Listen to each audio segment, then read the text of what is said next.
경기 침체 또 뭐 대외적인 어떤 돌발 변수 이런 것들은 사실은 시장 참여자들이 미리 예상하기는 조금 어렵고요. 언제 어떤 형식으로 찾아올지에 대한 부분을 알 수는 없습니다. 그런 경기 충격이 발생하면 당연히 부동산 시장에도 큰 영향을 미칠 것으로 보이고요. 사실 우리만 피해갈 수 있다라든지 그렇게 갈 수는 없습니다. 그래서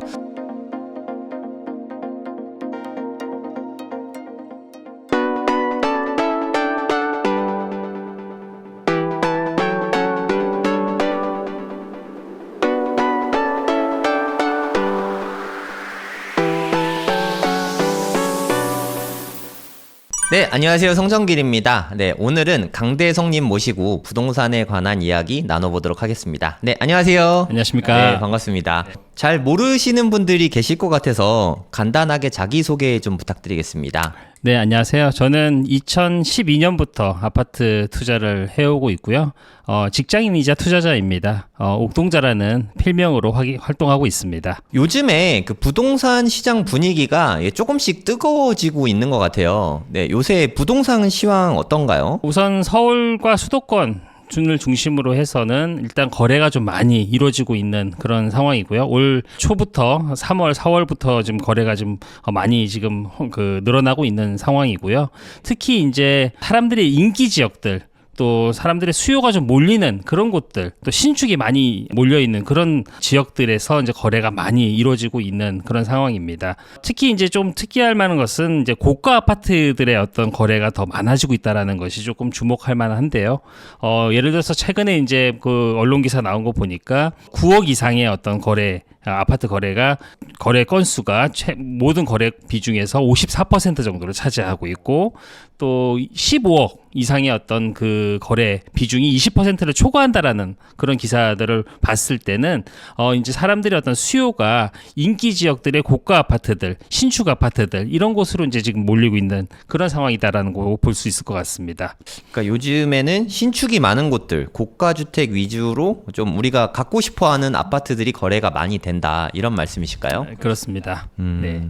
그러면 최근에 서울이나 수도권의 핵심 입지 위주로 움직임이 좀 보이는 것 같은데, 지방시장, 특히 광역시 소식은 어떨까요? 광역시도 이제 그동안은 공급 물량이 좀 과다했던 지역들, 그리고 물론 뭐 서울 수도권도 마찬가지지만 지방도 금리가 급격하게 올라가는 것으로 인해서 타격을 좀 많이 받았었거든요. 이제 그런 어떤 리스크들이 조금씩 이제 희석되고 있고 어느 정도 이제 정리가 돼가고 있는 것 같아요. 그러다 보니까 주요 광역시들에서도 조금씩 이제 매수세가 유입이 되고 있고, 기존에 있던 전세를 살고 계시던 분들이 내 집 마련에 나서는 어떤 그런 모습들이 좀 포착이 되고 있거든요. 전체 뭐 광역시가 다 그런 것은 아니고, 광역시 안에서도 좀 신축들이 많이 모여 있는 입지가 좋은 곳들을 중심으로 해서는 매수 수요가 조금 가담하고 있다라고 이제 보이고요. 최근에 제가 조금 관심 있게 봤던 곳들이 이제 부산의 경우에는 해운대구, 동래구, 그리고 울산의 경우에는 남구, 그리고 세종시에서 세롬동 이런 쪽들의 어떤 동향들을 좀 파악을 해보니까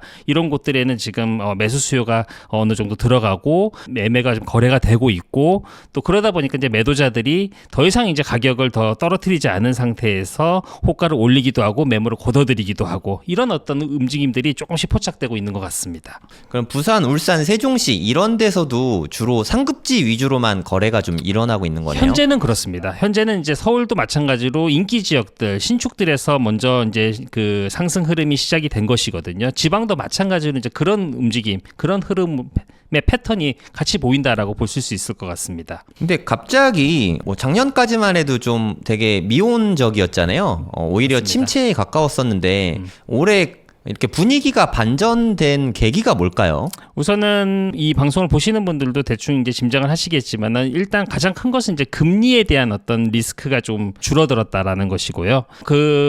이번 하락장을 크게 가져온 주요한 어떤 원인이 금리, 특히 이제 금리의 급격한 인상 때문에 이제 시장이 많이 이제 그 하락 모습이 보였었는데, 이제 금리 인상에 대한 부분에 대한 리스크가 이제 사라졌고, 오히려 이제 금리는 앞으로는 인하 완화하는 쪽으로 방향을 잡고 있기 때문에 금리가 더 이상 시장에 영향을 주지 못하고 있는 그런 상황이 생긴 것이고요. 두 번째로는 그 지방의 경우에는 특히 이제 공급 물량과 관련한 것들이 조금 시장의 어떤 부담 요소였었는데 이것들이 이제 올해 내년까지 해서 거의 대부분 지역들이 대부분 공급 물량에서 이제 부족 구간으로 진입을 하고 있거든요. 그러다 보니까 이제 시장이 전체적으로 상승의 어떤 분위기가 만들어져 있다. 이런 것과 동시에 이제 정부의 대출 규제 그런 것들이 조금 완화가 되어 있고요. 이러다 보니까 이제 시장이 전반적으로 상승하는 쪽으로 분위기를 만들어가는 것이 아닌가라고 생각하고 있습니다.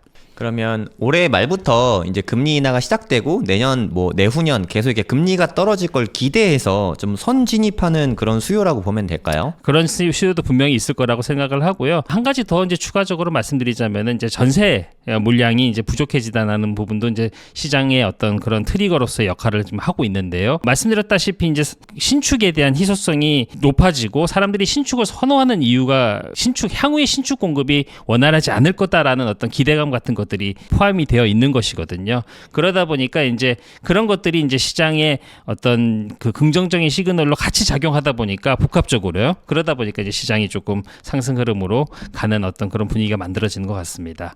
신축은 모두가 선호하는 데 반해서 지금 새로 신규 건축 허가라고 하나요? 건축 허가 많이 안 나 있으니까 네. 앞으로 가면 갈수록 신축이 물량 부족할 것 같다. 그런 좀 조급함에서 나오는 매수라고 생각할 수도 있겠네요. 그런 기대감이라든지 어떤 사람들의 불안감 이런 것들이 반영이 되어 있고요. 공사비 자체가 지금 굉장히 높기 때문에 재건축, 재개발, 정비 사업들이 좀 원활하지 않은 그런 상황이 처해 있고 또 이 공사비 한 번 올라간 공사비가 뭐 내려간다라든지 이렇게 지금 기대하기는 조금 어려운 상황이다 보니까 그만큼 신축 사람들이 원하는 입지의 신축 공급이 조금 원활하지 않을 것 같다라는 그런 사람들의 우려, 불안 같은 것들이 있고 또 정부가 계획하고 있는 3기 신도시의 경우에도 당초 계획보다는 훨씬 더 늦춰질 것으로 예상이 되고 있거든요. 그러다 보니까 사람들의 어떤 그런 불안 심리가 작용을 하고 있는 것 같습니다. 그리고 계약갱신 청구권 제도가 이제 그게 2+2잖아요. 맞습니다. 이제 4년이 됐으니까 네. 이제 처음에 계약갱신 청구권 됐을 때 입주하신 분들이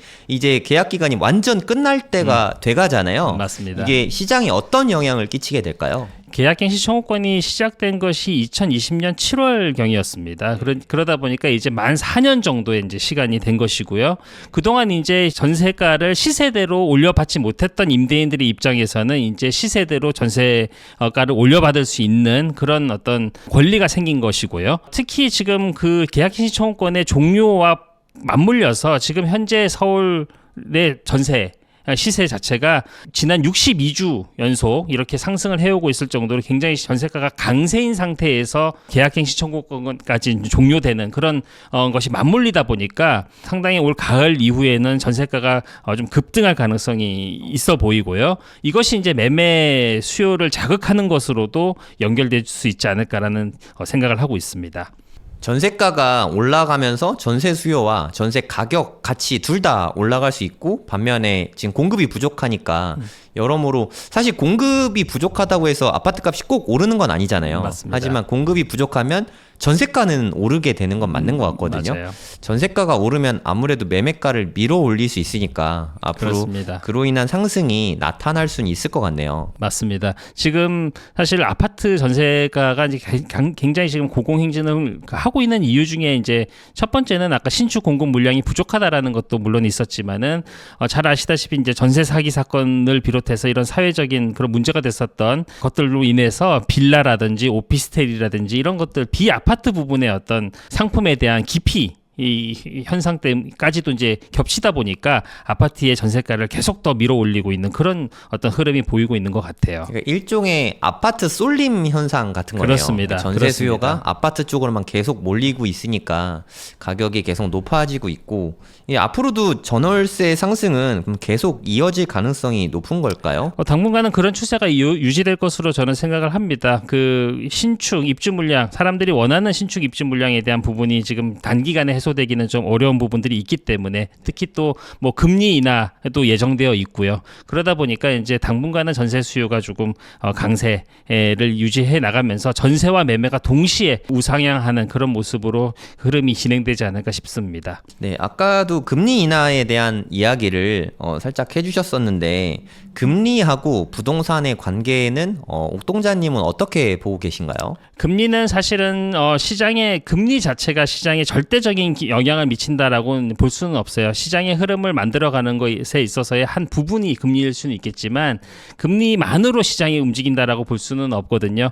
금리 이외에도 뭐 수요 공급의 그런 부분들 또 어떤 정부의 정책이라든지 규제 이런 것들이 다 복합적으로 만들어져서 이제 시장의 흐름을 만들어가는 것인데 그동안 이제 제가 금리를 말씀드렸던 이유는 이번 하락장을 만들어낸 것의 주된 요인 중에 하나가 금리의 급격한 인상이었기 때문에 이 금리의 급격한 인상이 이제는 거의 종료가 되어서 이제 더 이상 사람들이 금리에 대한 리스크를 인식하지 못하는 수준까지 현재 와 있기 때문에 그렇기 때문에 이제 금리에 대한 부분을 많이 말씀드리는 것이고 금리 자체만을 가지고 앞으로의 시장이 금리가 하락하니까 아파트 시장이 좋아질 것이다 이렇게 이제 단정적으로 말씀드리기는 어렵지만 금리 인하와 맞물려서 신축 입주 물량의 부족 문제 또 전세가 상승 문제 이런 것들이 이제 복합적으로 작용을 하고 있고요. 또 정부의 정책 기조 자체도 지금 규제 물론 부동산 상승을 용인하지 않겠다라는 정부의 의지 같은 것들은 계속 언론을 통해서 나오고 있지만 어쨌든 지금 정부의 규제 자체는 완화 쪽으로 가고 있고 하기 때문에 뭐 이런 것들이 좀 복합적으로 맞물려져 있는 것이죠. 그러면 서울 부동산이 지금은 뭐 누가 봐도 상승세 초반에 있잖아요. 네, 이런 상승세가 계속 이어질까요? 아니면 그냥 일시적인 현상일까요? 지금 제 기준에서는 그동안 서울 부동산 시장의 어떤 상승을 가로막고 있었던 어떤 요인들, 금리, 방금 전에 말씀드렸던 금리라든지 공급 부족 물량 그리고 이제 전세가율 이런 것들에 대한 부분들이 어느 정도는 다 해소가 된 상태의 이제 상황이 만들어져 있기 때문에 그리고 재건축 재개발과 같은 어떤 그런 정비 사업들이 원활하게 추진되지 못하고 있는 점 이런 것들이 시장의 어떤 분위기를 만들어 왔기 때문에 제 기준에서는 앞으로 한 3년 정도는 시장이 그 안정적으로는 우상향하지 않을까라는 생각을 하고 있고요. 재건축 재개발을 통해서 서울 도심 내에 신축 공급 물량들이 조금 빠르게 만들어지지 못한다고 한다면은 앞으로 당분간은 신축에 대한 사람들의 쏠림 현상이 가중될 것이고 그 신축들이 가격을 내려가는 어떤 그런 신축의 흐름에 다른 구축들, 준신축들이 같이 편승을 해서 시장 흐름을 만들어 갈 것이기 때문에 3기 신도시를 비롯해서 서울 도심 내의 재건축 재개발이 활성화돼서 신축들이 좀 만들어지기 전까지는 시장이 좀 당분간은 상승 흐름을 계속 만들어가지 않을까. 그것이 뭐 제 기준에서는 한 27년 정도, 28년 정도까지는 이어지지 않을까 그렇게 생각을 하고 있습니다. 그리고 최근에 사실 저는 올해 4월이었나? 이제 토지거래 허가구역이 풀릴까 말까 하던 지역들이 많이 있었잖아요. 네. 대표적으로 뭐 삼청대잠이라고 하는데 삼성동, 청담동, 대치동, 잠실동 뭐 이런 곳들도 있고 그러니까 뭐 압구정이나 뭐 이런 데는 안 풀릴 것 같고요. 그러니까 삼성동 중심으로 하는 그 지역들 특히 잠실이 가장 타격을 심하게 받고 있는 것 같거든요. 네. 토지거래 허가구역이 뭐 어찌됐든 5년이 됐으니까 내년에는 이제 풀릴 수밖에 없잖아요. 토어제가 풀리면 그 지역은 아무래도 눌려있는 시세가 다시 불출할 가능성도 있을까요? 지금 강남 전체적으로 본다면은 토지가 지정되어 있는 지역과 그렇지 않은 지역 간의 어떤 그 불균형 같은 것들이 좀 보이는 부분이 있거든요. 예를 들어서 뭐 반포 같은 경우 토지거래 허가구역에서 제외된 반포의 경우에는 사람들의 어떤 실거주 요건이 없다 보니까 조금 그 투자자들이 좀 많이 들어가 있는 부분이 있고요. 반대로 이제 토어제로 묶여 있는 곳들의 경우에는 실거주 요건이 부과되다 보니까 뭐 그런 수요들이 조금 제한적으로 들어가고 있거든요. 그래서 토어제가 아무래도 해제가 된다면은 시장의 어떤 입지별 그런 그 서열이 다시 좀 그 정리가 될 수도 있을 것이고요. 또 말씀하셨던 그 뭐 잠실이라든지 이런 곳들의 어떤 수요들이 다시 좀 더 들어가게 되면서 입지의 어떤 위치를 좀 바꾸는 그런 모습들도 나올 수 있을 거라고 저는 생각하고 있습니다.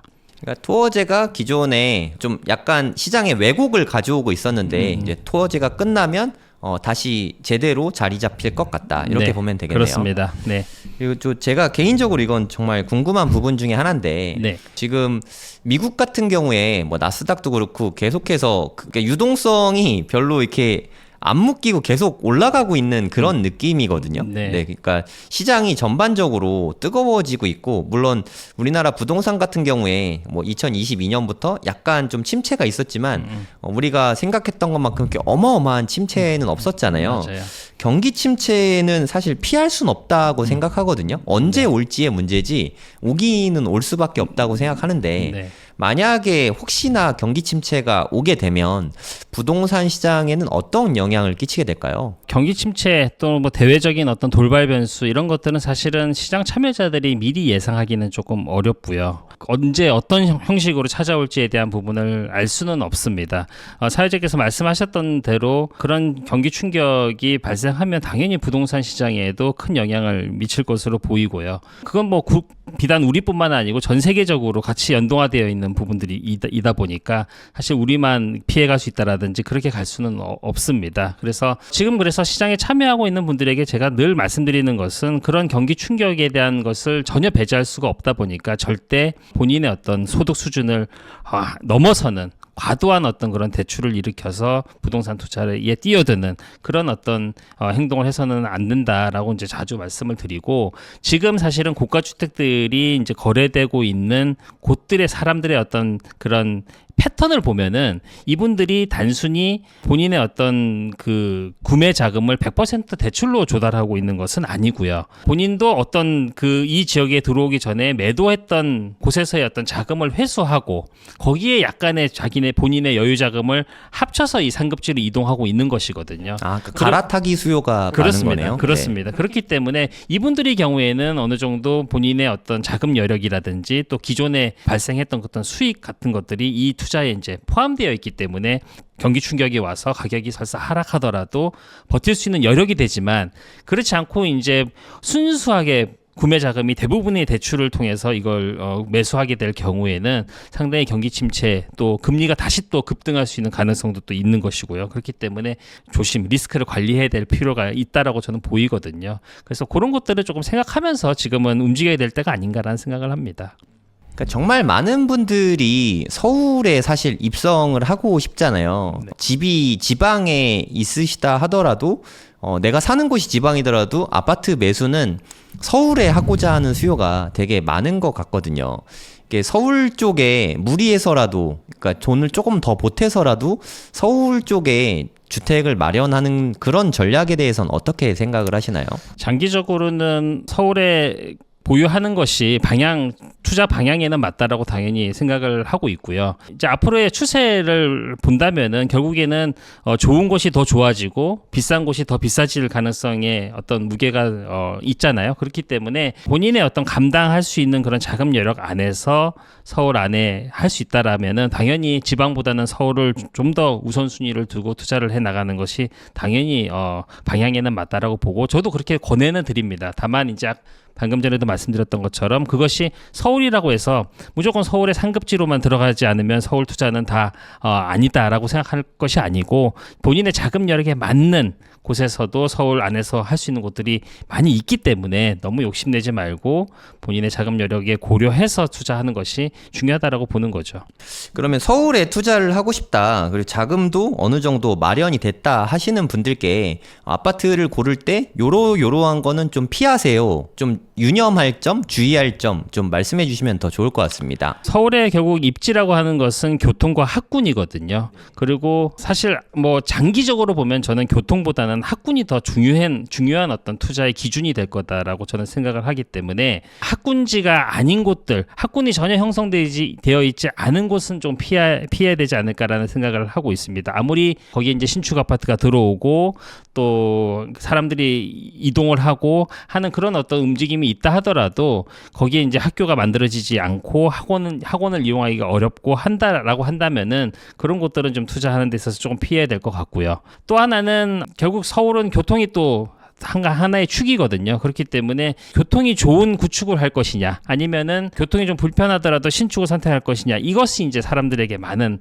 어떤 선택의 기로에 서 있는 부분인데 저는 교통이 좋은 구축을 선택하시는 것을 좀 권해드리고 싶어요. 그러니까 신축이라는 것은 뭐 시간이 지나면 지날수록 결국에는 준신축 구축으로 갈 수밖에 없는 것이고 교통 여건이라는 것은 쉽게 이렇게 새롭게 만들어질 수가 없는 것이거든요. 그렇기 때문에 교통이 조금 아파트가 조금 낡고 조금 살기가 조금 불편하다 하더라도 교통이 좋고 아까 말씀드렸던 또 학군까지도 잘 받쳐져 있는 그런 곳이다라고 한다면은 그런 것들을 우선적으로 선택해야 될 것이고 반대로 이야기하면은 그 두 가지 교통과 학군에서 어떤 장점을 찾을 수 없는 입지의 아파트를 사시는 것은 조금 피하셔야 되지 않을까라고 생각을 하고 있습니다.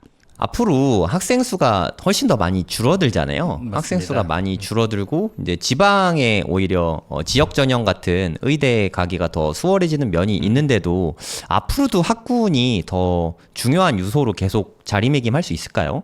제가 보는 학군의 어떤 관점은 뭐 교통의 경우에는 지하철 뭐 노선 그어서 사실 공사해서 교통 여건은 좀 좋게 만들어줄 수 있는 것은 얼마든지 뭐 정부의 의지라든지 또 자금이 있으면 가능하다라고 보는데 학군 또 좋은 학교, 학원가 이런 것들은 사실은 아무리 새 아파트가 들어온다 하더라도 쉽게 만들어질 수가 없는 부분이고 기존의 학군지가 계속 가면 갈수록 커져가서 이렇게 발전해가는 이런 모습들이 서울에 계속 보이고 있기 때문에 저는 또 서울 전체적으로 본다면은 학원가가 잘 갖춰져 있는 학군지라는 것은 사실 몇 군데가 되지 않거든요.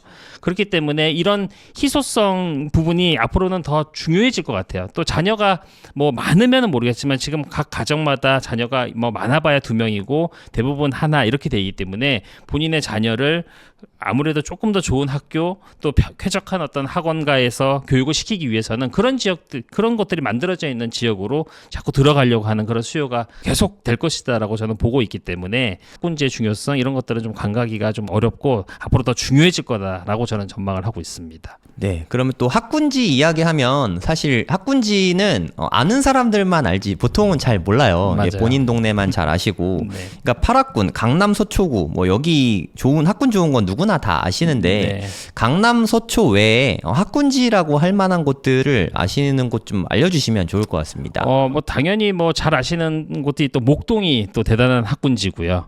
그다음에 이제 노원구에 있는 중계학원가들 굉장히 또 학군지로서 유명하고요. 기존에 이제 광진구에 있는 그 광남학군이라고 해서 광남중학교 주변으로 하는 그 학군지들도 굉장히 유명하고 또 제가 살고 있는 강동구도 고덕역 주변으로 한 학원가들도 잘 구성이 되어 있거든요.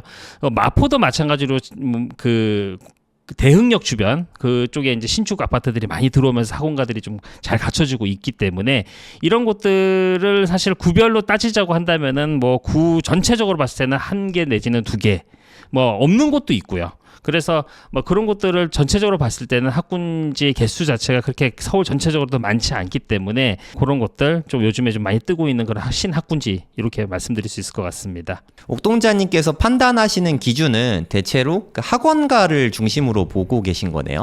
그렇습니다. 그렇긴 한데 이제 제가 정의하는 어떤 학군지라는 것의 개념은 첫 번째는 초중고등학교의 밸런스가 어느 정도 갖춰져 있는 곳. 그러니까 초등학교만 있거나 뭐 고등학교는 없거나 이런 게 아니고 초중고등학교가 어느 정도 밸런스 있게 그 인근에 같이 이렇게 그 밀집돼 있는 그런 곳을 말씀드리는 것이고 두 번째는 학원가와 학교가 인접하고 있다는 곳. 그래서 학원 따로 학교 따로가 아니고 학원과 학교가 인접 지역에 같이 이렇게 몰려 있는 것이 또 중요하고요.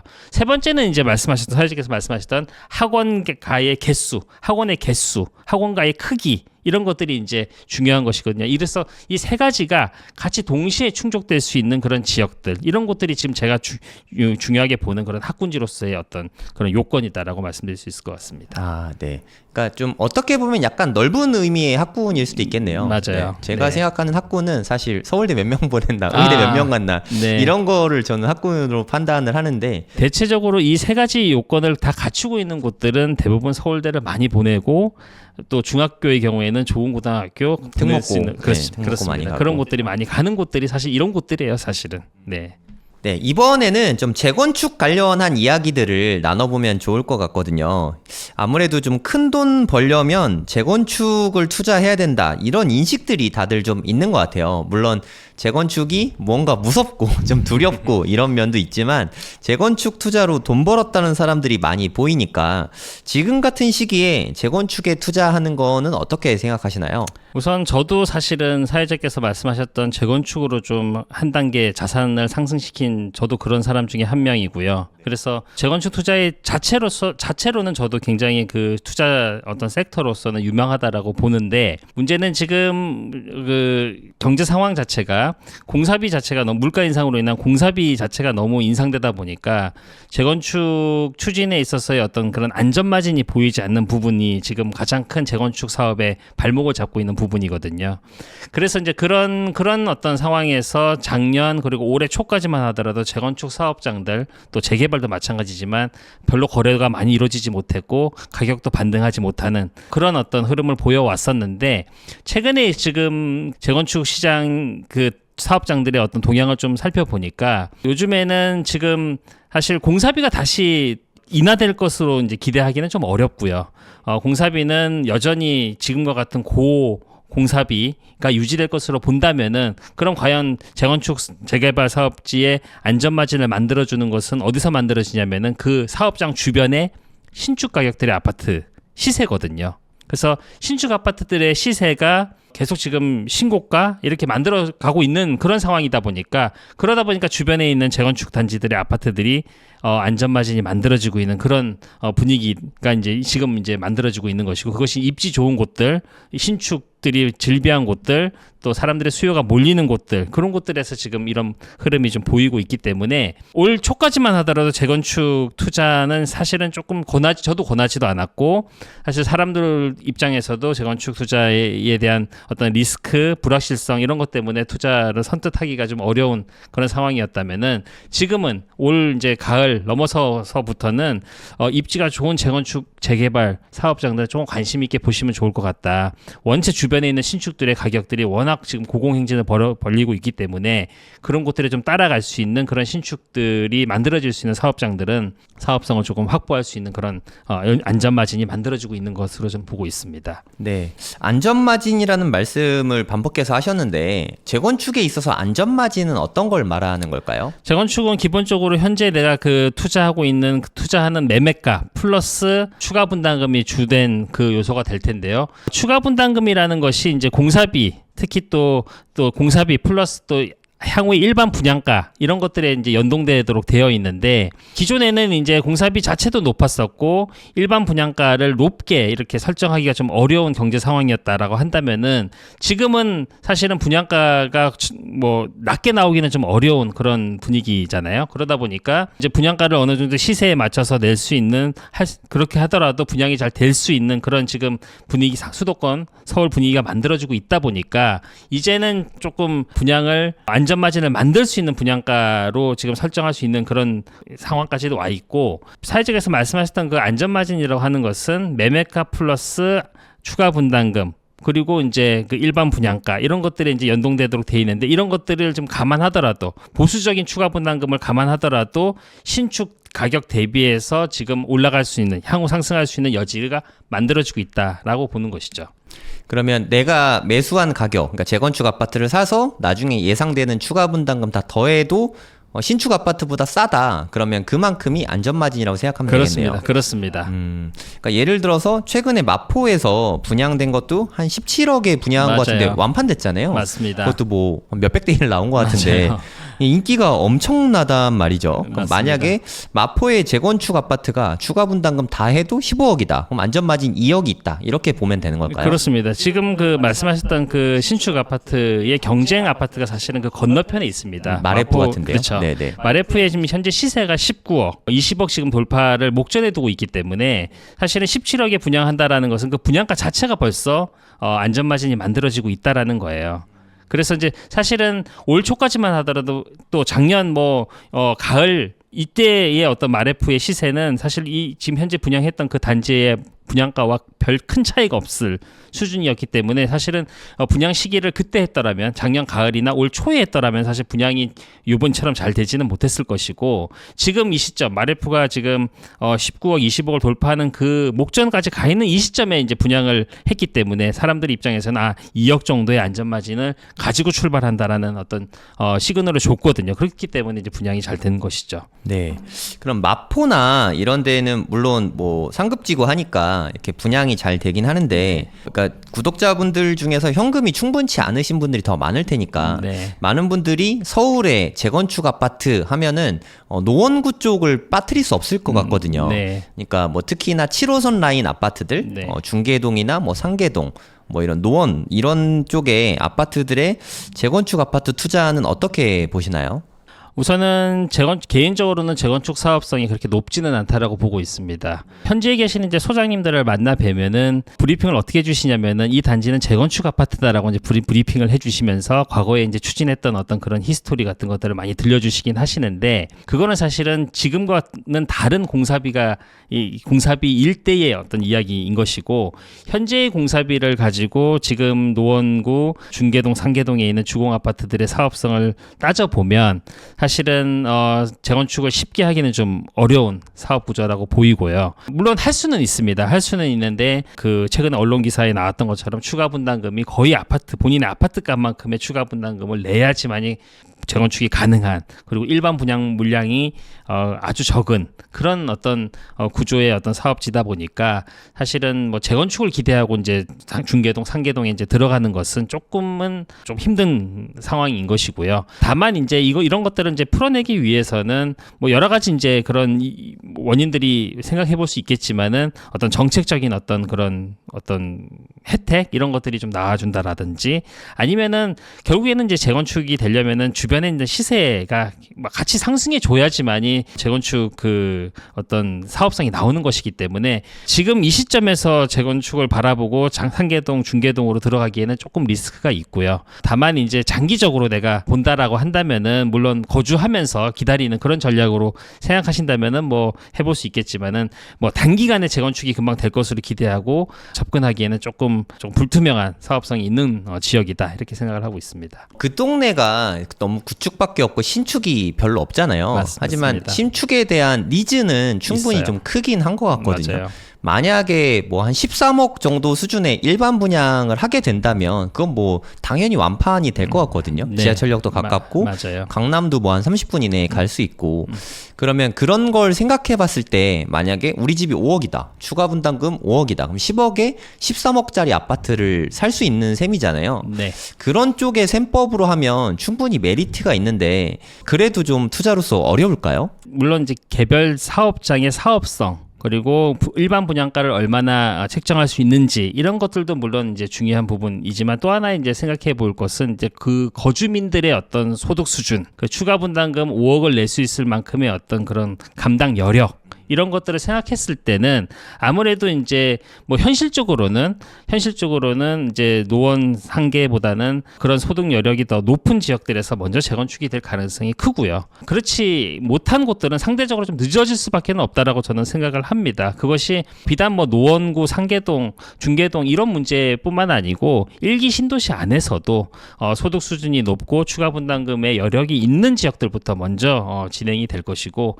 그렇지 못한 곳들, 집값이 좀 싸고 소득 수준이 좀 낮고 이런 곳들은 상대적으로 좀 늦어질 수밖에 없거든요. 그런 부분들을 감안해야 될 것 같습니다. 그러니까 일기 신도시 이야기를 해주셨는데, 그러니까 분당이나 일산, 평촌 이런 곳에 일기 신도시 재건축은 많은 분들이 정말 기대를 하고 계실 것 같은데 언제쯤 돼야 이게 가능해질까요? 일기 신도시도 시작은 같았지만은 지금 현재 입지라든지 또 그에 따른 어떤 가격이라든지 이런 것들이 다 차등화 지금 되어서 가격이 설정되어 있잖아요.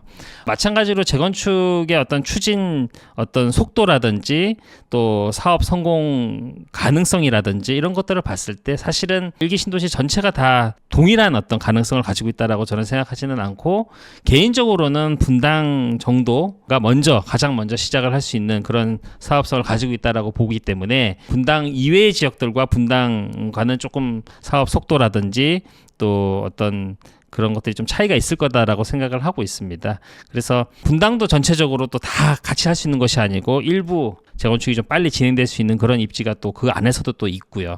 그러다 보니까 뭐 제 기준으로서는 뭐 한 10년 이상은 좀 바라봐야 되지 않을까 이런 생각을 하고 있고, 사실 서울에 좀 사업성이 좋은 중층 재건축들도 사실은 지금 시작을 못하고 있는 상태의 단지들이 많기 때문에 그런 곳들을 제외하고 먼저 경기도, 일산, 평촌, 삼본 이런 곳들이 먼저 하기에는 사실 좀 그 순서도 맞지 않고요. 또 사업성도 그렇게 좋다라고 볼 수 없기 때문에 시기를 뭐 너무 기대감을 갖고 계시는 것보다는 조금 현실적인 부분들을 감안해서 살고 계신 분들은 좀 기다리는 것이 좀 필요할 것이고, 또 투자하시는 분들도 당장의 어떤 기대감만 가지고 진입하시는 것보다는 해당 단지의 어떤 그 지역의 어떤 입지라든지 또 개별 단지의 사업성이라든지 이런 것들을 좀 꼼꼼히 따져서 들어가야 될 것 같습니다. 네, 최근에 그 일기 신도시 선도 지역 발표하는 게 올해 뭐 10월인가? 네, 곧 있으면 이제 발표하게 되는 걸로 알고 있거든요. 네.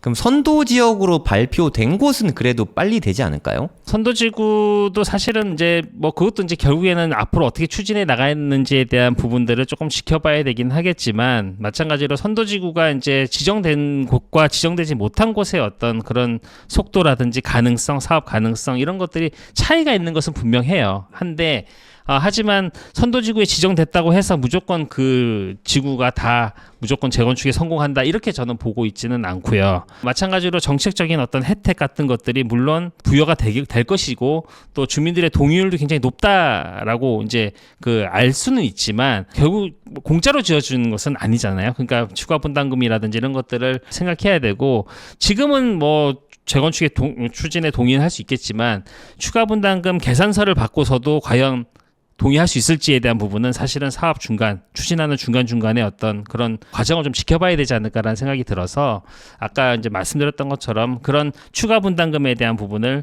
감당해낼 수 있는 지역들과 그렇지 못한 곳 간에는 어떤 사업성의 속도나 가능성 부분에서는 분명히 차이가 날 것이다 이렇게 생각을 하고 있습니다.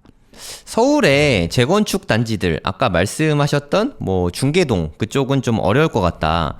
그러면 정말 많은 분들이 기대하고 계시는 목동 같은 경우는 어떨까요? 목동은 제가 볼 때는 뭐 서울 안에서 재건축이 진행이 된다면 가장 먼저 될 수 있을 가능성이 높은 곳으로 저는 생각을 하고 있고요. 그래서 사실 이제 정부가 이제 토지거래 허가 구역으로 이제 묶어놓은 이유도 이제 그런 것이 있고요. 뭐 지금 그렇다고 하더라도 목동으로 진입하려고 하는 분들의 수요는 계속 늘어나고 있거든요. 이미 전고점을 돌파하고 있는 단지들의 그 거래가들이 계속 올라오고 있을 정도로 사람들의 어떤 관심이 많고, 그만큼 이제 재건축 기대감, 또 기대감뿐만 아니라 사업성 자체도 서울 여타 어떤 단지들보다도 사실은 용적률이나 지분이라든지 이런 것들이 좋기 때문에 사실 굉장히 좋게 보고 있습니다. 목동은 또 문제 중에 하나가 일단 도로 문제도 저는 좀 심각하다고 생각을 하거든요. 네. 근데 대부분의 경우에 한 번에 다 같이 할 수가 없잖아요. 재건축이라는 게. 맞습니다. 그럼 돌아가면서 하면서 도로 문제까지 해결하고, 이게 사실 저는 기술자가 아니니까 기술적으로 이 부분이 좀 해결이 어떻게 될지 그 부분을 잘 모르겠어요. 물론 이제 그건 이제 뭐 그 관공서에서 풀어낼 수 있는 부분이어야 되겠지만, 사실 제가 살고 있는 이제 강동구에도 사실은 고덕지구를 중심으로 해서는 단지들이 한 7개 정도 단지가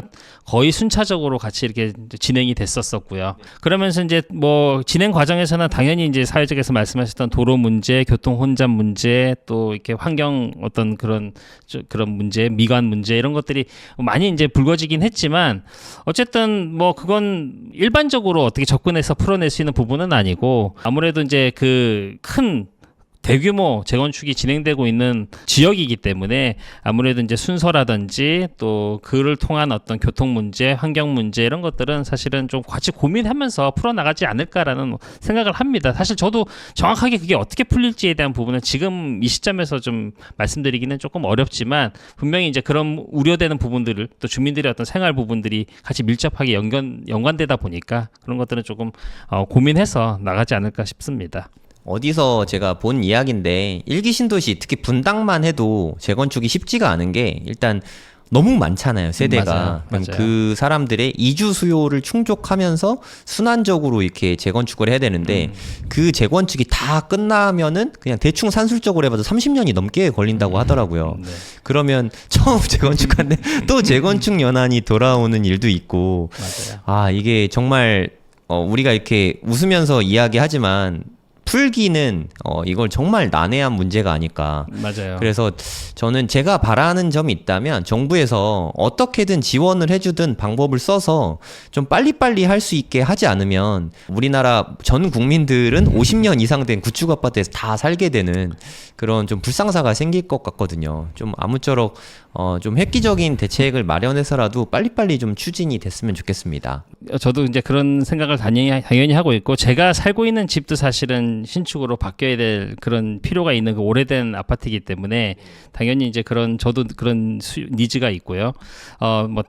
또 올해 30년 이상 된 아파트에 사시는 분들 다 지금 신축 아파트에 살고 싶어 하시는 그런 니즈가 물론 당연히 있을 거다라고 생각을 합니다. 근데 정부의 어떤 의지만으로 풀어내기는 조금 어려운 부분들이 당연히 있고요. 또 제가 과거에 재건축 아파트에 살면서 그 아파트에 투자하면서 재건축 진행 과정을 제가 쭉 이렇게 보니까 결국 뭐 주민들 간의 어떤 그런 동의, 또 서로 간의 어떤 그런 화합, 이런 것들이 사실 사업 속도에 굉장히 큰 영향을 미치더라고요. 물론 시장 분위기도 좋고 하면은 다들 기대감이 있으니까 사업 추진의 어떤 동의나 이런 것들이 높아지지만, 또 시장이 조금만 더 흔들리고 또 우리가 알 수 없는 어떤 외부적인 충격, 경제 충격이 왔을 때는 또 다시 또 재건축 사업이라는 것이 다시 또 좌초될 가능성이 또 높아지는 것이기 때문에 뭐 그런 것들이 조금 변수이긴 하지만, 어쨌든 뭐 관내 정부의 어떤 의지와 더해서 주민들의 어떤 그런 단합, 또 동의, 이런 것들도 굉장히 중요한 것 같아요. 네, 그러니까 저도 재건축을 지켜보면은 가장 중요한 게 동의율인 것 같아요. 맞아요. 그래서 정부에서도 그 선도시구 지정할 때 동의율을 가장 높은 점수를 맞아요. 주고 있는 것 같더라고요. 그런 면에서 우리가 흔히 생각하는 좋은 단지들 있잖아요. 뭐 맞아요. 압구정이나 뭐 잠실 주공 5단지나 뭐 음마아파트, 이런 누가 봐도 좋은 곳이잖아요. 이런 곳은 오히려 그래서 더 오래 걸리는 게 아닌가. 주민들이 화합이 이렇게 잘 안 되더라고요. 특히 압구정 3지구 같은 경우는 뭐 제자리 재건축을 주장하시는 분들이 있으시고, 그리고 또 이게 추가 분담금 문제, 고급화 문제, 이런 것 때문에 이렇게 주민의 합의에 이르기가 너무 쉽지 않을 것 같다는 맞아요. 생각이 좀 어렵습니다. 많이 들더라고요. 맞아요. 그러니까 좋은 것들은 좀 오래 걸리고 어딘가 모르게 결핍이 있고 진짜 이대로 못 살아 하는 데들이 오히려 속도는 더 빠르지 않나 하는 네. 생각이 듭니다. 맞아요. 그렇기도 하고, 제가 이제 뭐 아까도 말씀드렸지만 제가 재건축 투자를 해서 그 아파트가 신축이 되는 것까지도 제가 지켜본 어떤 그런 경험자로서 말씀을 드리면은, 어쨌든 여러 재건축 단지 추진해야 될 단지들이 많은 어떤 지역의 경우에는 거기서 먼저 이제 추진하는 단지의 어떤 그런 기준이라든지 어떤 그런 성과, 이런 것들이 주변 단지, 해야 될 주변 단지들에게 미치는 영향이 굉장히 크더라고요. 그래서 한 단지가 굉장히 좋은 어떤 모습으로 이상적으로 추진을 하게 되면 그것이 주변에 조금 갈등이 있는 그런 단지들에게도 영향을 미쳐서 주민 동의를 좀 이렇게 이끌어내는 어떤 그런 것으로도 좀 작용하고 있는 것을 좀 보기도 했거든요. 그래서 그러니까 가장 큰 동기부여네요. 옆 단지가 해서 돈 벌었대더라. 맞아요. 네, 다른 게 말이 필요 없는 것 같아요. 맞습니다. 이거 하면 돈돼라는 확신이 들면 바로 되는 것 같아요. 그렇습니다. 그러니까 네. 주민 동의 받을 때도 이거 되면은 동의한다 그러잖아요. 자기가 본인이 동의를 해야 되는 건데 그렇죠. 되는 거 보고 할게라고 동의를 잘 안 하잖아요, 보통. 맞아요. 그래서 실제로 제가 조합장님들도 좀 만나봤는데 조합장님들의 가장 큰 고충이 그런 면이라고 합니다. 동의를 잘 안 해준다.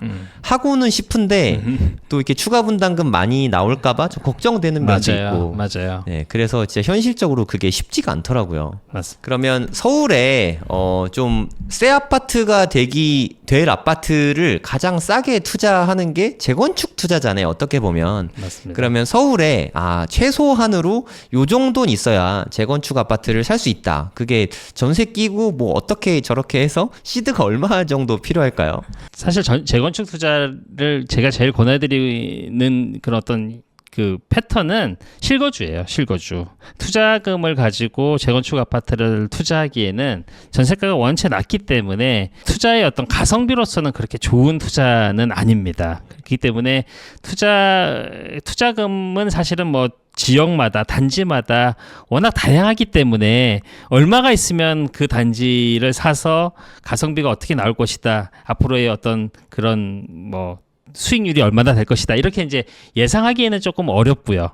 가급적이면은 이제 실거주를 하시는 분들의 입장에서는 이게 뭐 5년이 될지 10년이 될지는 사실은 알 수 없는 부분이기 때문에 기존의 아파트, 본인이 살고 있던 아파트를 매도하고 대출을 조금 받아서 입지가 좋은 재건축 아파트에 입주를 해서 한 5년 내지 10년 정도 거주한다면은 저는 재건축 투자 괜찮다고 보고 또 입지가 좋으면 좋을수록 가능성은 또 높게 보고 있고요. 또 앞으로 이제 어쨌든 도심의 어떤 신축 아파트를 만들어내는 어떤 그런 창구는 통로는 재개발 재건축밖에는 없기 때문에 그런 부분들에 있어서의 어떤 정부의 어떤 그런 어떤 정책적인 어떤 혜택을 줄 수밖에 없다라고 생각합니다. 아까 말씀하셨던 뭐 용적률의 어떤 인상이라든지 또 이런 것들도 가능한 것이고요. 그렇기 때문에 지금 그런 것들을 좀 생각하신다면은 재건축 투자를 조금 긍정적으로 보시고 조금 입지, 아까 말씀드렸던 입지는 이제 학원이라든지 교통이라든지 이런 것들을 좀 따져보면서 할 수 있는 곳들 좀 생각해 보시면 좋지 않을까라는 생각이 듭니다. 그러니까 5년에서 10년 정도는 충분히 이게 몸테크 할 각오를 하실 것 같은데 음마만 해도 벌써 20년이 넘었잖아요. 맞아요. 근데 그런 5년에서 10년이면 될 것 같은지 아니면 이게 20년, 30년 넘어갈지 그거를 좀 판단할 수 있는 노하우가 있을까요? 노하우라기보다는요. 어떤 지금 사실 기존의 이제 서울의 재건축 그 어떤 흐름을 보면은 지난 상승장, 그러니까 2017년, 18년, 19년 이 상승장 때 사실은 서울의 저층 주공 아파트들은 다 재건축이 끝났습니다. 끝났기 때문에 이제 서울에 남은 이제 저층 주공 재건축들은 목동에 조금 일부 남아 있는 거 빼고는 사실 서울은 없는 거예요. 그렇기 때문에 이제 그 저층 재건축 아파트들이 이제 재건축이 끝난 이후에 다음 타자가 될 것이 이제 중층 재건축. 이 다음 타자가 되는 것인데 이제 서울에 남아 있는 것들이 대부분 다 이제 중층 재건축들이거든요. 물론 음마 아파트를 예를 드셨지만 음마 아파트가 지난 상승장에서도 사실 재건축 이슈가 있었었고 사람들이 기대를 했었지만 사실은 음마 아까 뭐 조합원들 간의 어떤 지분 때문에 또는 뭐 어떤 추가 분담금 때문에 이런 어떤 이해관계가 걸려 있었지만 사실 음마라는 아파트 단지 자체가 가지고 있는 사업성이라는 것이 저층 재건축 주공 아파트에 비할 것이 못 됐기 때문에 그렇기 때문에 이제 그때 하지 못했던 것이거든요. 이제 제가 볼 때는 뭐 그게 5년이 될지 10년이 될지 20년이 될지는 잘 모르겠지만 이제는 남은 서울의 어떤 남은 재건축 단지로 추진 단지로서의 어떤 그런 어떤 단지들의 전체적인 비중 자체가 이제는 중층 재건축이 대부분을 다 차지하고 있기 때문에 지금은 이제 해야 될 타이밍이 왔다. 그것이 이제 5년이 될지 10년이 될지는 잘 모르겠지만 어쨌든 지금 해야 할 타석에는 들어서 있다라는 것이죠.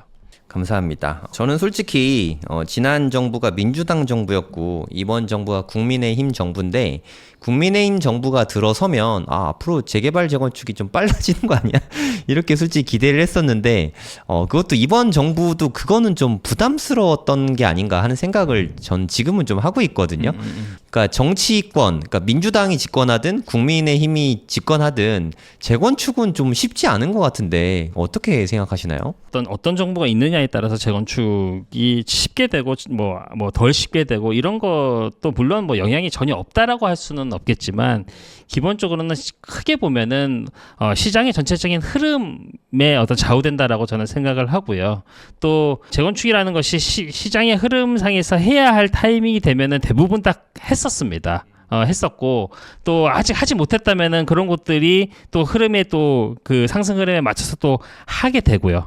그렇기 때문에 뭐 지금 민주당 정부로 다시 뭐 바뀐다든지 아니면 뭐 국민의힘이 더 추가적으로 또 연장을 한다든지 하더라도 재건축 사업 자체에 어떤 영향을 주기는 어렵고 민주당이 되든 국민의힘이 되든 어쨌든 사람들이 원하는 신축에 대한 수요, 특히 이제 도심지 내의 신축에 대한 수요는 이 재건축 재개발의 아니면 풀어낼 수 있는 수가 없거든요. 그렇기 때문에 정부 입장에서는 어쨌든 합리적인 분양가로 사람들에게 공급만 될 수 있다라면은 재건축을 허용해 주는 쪽으로 계속 가지 않을까라는 생각을 저는 하고는 있어요. 그렇군요. 아무쪼록 재개발 재건축들이 좀 원활히 이루어져서 좀 새 아파트들 좋은 공간을 많이 공급해줬으면 하는 바람입니다. 네, 서울이 좋은 건 누구나 다 아는데 우리가 돈이 좀 부족하신 분들이 많잖아요. 그러면 서울이 좀 비싸서 못 사는 분들은 경기도 쪽을 많이 찾아보게 될 것 같은데 경기도에서 좀 뭐 적당한데 가성비라고 할까요? 좀 자금이 좀 부족하신 분들을 위해서 좀 지역들 좀 알려주시면 좋을 것 같습니다. 우선 뭐 경기도 자체가 원체 이제 큰 땅이다 보니까 사실은 뭐 투자할 수 있는 지역을 선별하는 것은 사실은 조금 주관적이고 자의적인 부분이 약간 있을 수 있습니다. 근데 개인적으로 저는 이제 그 서울을 중심으로 했을 때 동쪽 그리고 남쪽을 좀 유심히 저는 개인적으로 보고 있고 좀 권하기도 하고 그러는데요. 뭐 예를 들면 뭐 구리라든지 하남이라든지 평촌, 용인, 수원 이런 곳들의 어떤 투자를 많이 저도 생각하고 있고 권하는 이유는 그쪽에 이제 아무래도 개발 호재 같은 것들이 좀 많이 있고요. 또 사람들의 어떤 수요라든지 이런 것들이 그쪽에 좀 상대적으로 많이 좀 집중되고 있는 부분들이 있기 때문에 뭐 그런 것들을 조금 찾아보시는 것이 좋다라고 생각합니다. 그러면 대략적으로 시드에 따라서 본인이 좀 지역을 골라볼 수 있을 것 같은데 네. 하남은 좀 시드가 좀 많이 필요하지 않을까요? 시드는 사실은 뭐 그 얼마냐에 따라서 다르긴 한데 보통 사람들이 이제 지금 투자하시는 분들이 뭐 예를 들어서 투자금 1억이나 2억 정도라고 한다고 하면은 투자금 1억이면은 매매가를 기준으로 했을 때는 4억에서 4억 5천 정도 매매가가 되고요. 또 투자금 2억이라고 하면은 매매가로는 6억 내외가 되거든요. 대출 좀 받아서 혹은 전세 끼고 뭐 이런 전세 건가요? 끼고를 말씀드리는 거야. 네. 실거주 하시는 분들은 좀 약간 다르고요. 투자 이제 갭 투자를 생각하실 때는 그렇게 하시는데 네. 하남의 이제 미사지구 같은 경우에는 뭐 투자금 1억으로 하기에는 조금 어렵고요. 네, 비싸죠. 미사는. 근데 이제 조금 평수를 낮추고 하면은 투자금 2억으로는 들어갈 수 있는 곳들이 좀 오, 있습니다. 네. 있고요. 또 뭐 말씀드렸던 뭐 구리라든지 평촌이라든지 이런 곳들도 매매가를 기준으로 보시면 돼요. 그러니까 매매가 한 6억 정도면은 투자금 2억. 매매가 1억이면은 좀 평촌이라든지 구리 뭐 예산은 4, 5억 정도. 5억은 좀 힘들고요. 4억 5천 언더로 해서 물건을 찾아보신다면은 투자금 뭐 1억으로도 들어갔을 수가 있는 부분이 있고요. 많지는 않습니다. 많지는 않기 때문에 상대적으로는 뭐 구리나 평촌보다는 용인이라든지 수원이라든지 이런 쪽으로 갈수록 이제 투자금을 조금 더 적게 가져갈 수 있는 그런 지역은 될 거예요. 그럼 만약에 구리나 평촌 이런 데 투자하려고 하면은 대부분 구축 아파트 투자해야 되는 거 아닌가요? 맞아요. 대부분 그렇습니다. 그러면 평촌에도 최근에 그러니까 안양 쪽이라고 할게요. 안양에는 그래도 최근에 신축 아파트가 꽤 공급이 많았잖아요. 맞아요. 그런 곳에 투자하려면 자금이 어느 정도 필요할까요? 신축 아파트는 뭐 최근까지는 좀 그 전세가가 좀 받쳐주지를 못해서 평촌 같은 경우에는 투자금이 좀 많이 들었기 때문에 사실은 평촌을 그 투자금이면은 평촌에 하는 것보다는 사실은 서울에 투자하는 게 낫다라고 말씀을 드려서 사실은 조금 평촌보다는 이제 그 위에보다 더 상급지로 가시는 게 더 맞고요. 지금 이제 전세 이제 입주가 거의 이제 끝나고 좀 전세가가 좀 안정을 찾게 되면은 이제 평촌도 해볼 수는 있겠는데 사실은 그 신축들이 있는 그 위치하고 있는 곳들이 학원가에서도 좀 멀고요. 역하고도 좀 멀단 말이야. 4호선. 어바인 뭐 이런데요. 네, 그렇죠. 네. 그렇기 때문에 사실은 지금 들어갈 때는 이제 신축에 들어가서 사시는 편리성은 있지만 어쨌든 거기서 자녀를 키울 때는 학원가로 보내야 되고 또 뭐 4호선 라인의 어떤 지하철을 이용해야 되는 부분들이 있기 때문에 조금 신축보다는 저는 그래도 구축, 올수리 되어 있는 구축 쪽으로 생각을 하고 진입하시는 것이 더 좋다고 봐요. 그러니까 범계역과 평촌역 주변을 말씀하시는 건가요? 맞아요. 그 주변에 또 학원가가 밑에 있지 않습니까? 네네. 그쪽 라인을 좀 보시면 더 좋지 않을까 싶습니다. 범계역 쪽에 학원가, 평촌 학원가 맞아요. 주변을 좀 맞아요. 추천을 해주신다. 네. 근데 또 신축 들어온 그 주변에는 이제 인동선이 또 들어올 예정이긴 하잖아요. 맞아요. 인동선이 들어올 걸 생각하면 지금도 괜찮은 때 아닐까요? 맞아요. 지금 현재 공사를 하고 있기 때문에 뭐 향후에는 인동선 쪽 그 라인 신축들이 좀 옆에 끼고 있기 때문에 괜찮을 수는 있습니다. 근데 이제 아직까지는 지금 뭐 당장 개통하는 것은 또 아니기도 하고 또 아무래도 지금 신축보다는 입지 자체를 봤을 때는 입지만 놓고 그렇죠. 봤을 때 네, 그렇기 때문에 이 기존에 있던 그 구도심의 단지들이 입지적으로는 더 좋기 때문에 사실 뭐 인동선 자체가 뭐 강남으로 연결되는 그런 노선인 것은 아니잖아요. 뭐 공사는 물론 하고 있지만은 하기 때문에 저는 이왕이면은 인동선 쪽 신축보다는 범계역, 평촌역 주변에 있는 그 구축들 학원가하고 가까운 구축들에 투자하시기를 더 권해드리고 싶어요. 가급적이면 뭐 리모델링이나 재건축 추진 중인 단지면 더 좋을까요? 아무래도 그런 것들이 사람들에게는 기대감을 줄 수 있기 때문에 뭐 그런 단지들을 할 수 있을 것 같습니다. 구축이더라도 새 아파트가 될 만한 녀석의 입지 좋은 곳을 고르는 게 나을 것 같다. 맞습니다. 네. 최근에 보니까 그 수지구청 주변에도 리모델링이나 이런 재건축 뭐 추진 중인 데가 상당히 많더라고요. 맞아요. 쉽지 않아 보이긴 하지만 네. 그것도 지하철 노선도 신분당선이잖아요, 무려. 맞아요. 네, 네. 강남까지 한 방에 오는 우리도 지금 강남에서 촬영을 하고 있는데 네. 수지구청역 주변은 어떻게 보고 계신가요? 입지적으로는 굉장히 좋고요. 또 거기가 이제 제가 주로 이제 예시를 많이 드는 곳이거든요. 강남까지 교통이 좋고 또 주변에 학원가가 또 잘 돼 있고 좋은 학교들이 또 같이 뭐 이렇게 수지고 이런 데 좋죠. 맞아요. 네. 같이 이렇게 집적돼 있기 때문에 상당히 좋은 곳으로 저는 생각을 하고 있고 실제 이제 많은 분들이 실거주든 투자든 수지구청역 주변의 단지들을 굉장히 선호하고 투자도 많이 하시고 실거주도 하고 계시거든요. 다만 이제 재건축 가능성 또 리모델링 가능성 이런 것들을 따지기에는 사실은 조금 시기상조일 수 있습니다. 왜 그러냐면 사실 뭐 서울도 지금 재건축을 해야 될 곳, 리모델링을 해야 될 곳들이 많기 때문에 그런 곳들보다 사실은 집값이라든지 추가 분담금의 어떤 부담 정도라든지 여력이라든지 이런 것들이 서울만하지는 못하기 때문에 그런 것들을 너무 기대하고 거기에 진입하시는 것보다는 어떤 입지적인 강점 요소가 있기 때문에 또 기존 서울이 지금 굉장히 급등한 상태에서 상대적으로 지금 서울의 흐름을 이어받을 수 있는 비교적 하락률이 좀 그래도 준수한 그런 어떤 단지들이 거기에 좀 포진해 있기 때문에 그런 관점에서 투자하시기를 권해드리는 것이지 거기에 뭐 당장 이렇게 리모델링 재건축이 된다 이런 것을 가지고 들어가기에는 조금 시기상조일 것 같습니다. 그러니까 재건축 관점으로 투자하기에는 좀 애매하다. 이렇게 보면 되겠네요. 그렇습니다. 또 이렇게 용인역, 구성역, GTX A역 주변에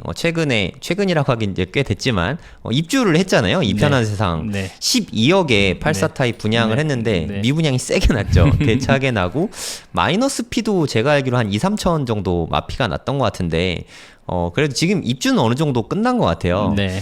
그쪽에 매수를 고려하시는 분들도 생각보다 많더라고요. 네. 네, 거기는 어떻게 보시나요? 지금 사실 신축 이제 마이너스 피 약간 났었을 때는 이제 시장 분위기가 이제 조금 이렇게 주춤했을 때 이제 그랬던 것이고요. 실제로 지금은 이제 그런 분위기는 사실은 아닙니다. 아니고 원체 지금 시장 자체에서 신축의 희소성 같은 것들이 많이 있기 때문에 사실 기존의 뭐 광명도 그렇고요. 또 구성역 주변에 그런 신축들도 그렇고 사실 고분양가라는 이유로 사실은 미분양이 조금 남아 있고 미계약되는 물량들이 조금 있었단 말이에요. 그런 것들이 지금 사실 거의 다 털어서 다시 소진이 돼버린 그런 상태이기 때문에 뭐 장기적으로 좋다고 봐요. 입주해서 사시는 분들도 괜찮고요. 또 투자처로서도 저는 괜찮다고 봅니다. 보고 입지 자체는 뭐 크게 마이너스 될 만한 부분은 없기 때문에 다만 이제 기존에 이제 분양가가 좀 높았다는 것이 지금 그런 어떤 마이너스 피가 나오는 물건들이 있었지만 지금 그런 것들이 지금 다 소진돼 있는 상태이고 앞으로 시장 분위기가 계속 좋아질 것으로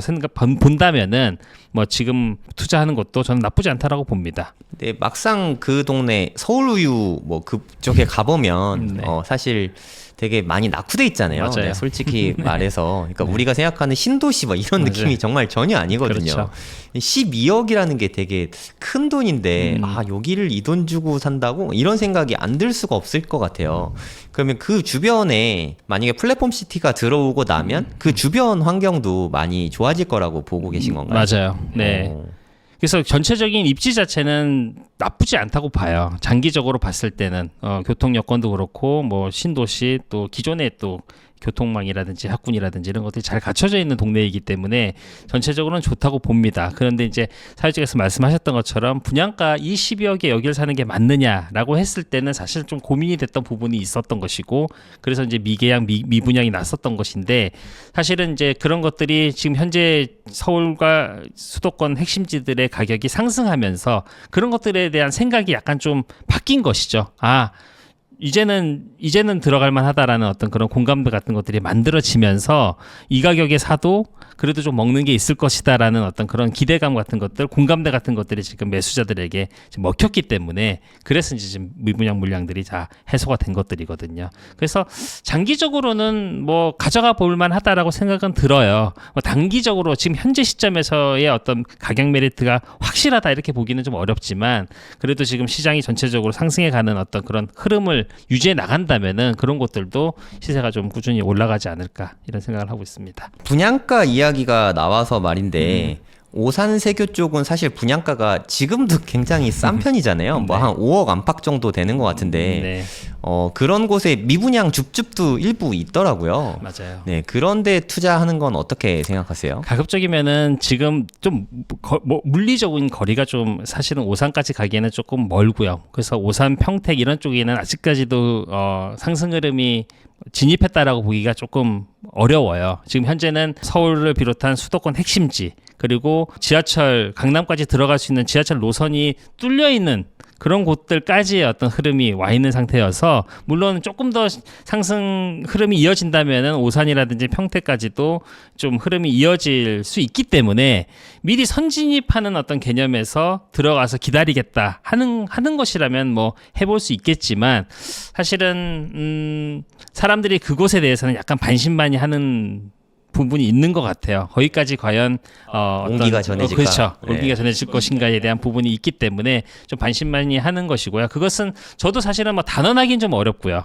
하지만 이제 거기보다 조금 더 상급지의 어떤 흐름들이 어떻게 좀 이어지는지에 대한 부분을 좀 모니터링해서 흐름이 좀 더 진행이 될 것 같다라는 어떤 그런 느낌이 든다면은 뭐 미리 선진입하는 관점에서 오산, 평택도 괜찮다라고는 보고 있습니다. 그러니까 그거를 불확실성의 영역이 있으니까 위험성이 상대적으로 더 커서 그게 맞아요. 좀 위험하다 이렇게 보면 되겠네요. 맞아요. 사실 서울에서 자차로 갈 때는 오산이나 동탄이나 거리가 사실 별 차이는 없거든요. 없어요. 하지만 아파트값 차이는 사실 엄청나거든요. 그래서 만약에 동탄에 뭐 내가 직장도 다 있고 내 삶의 주거가 다 그쪽에 생활권이 다 몰려 있다.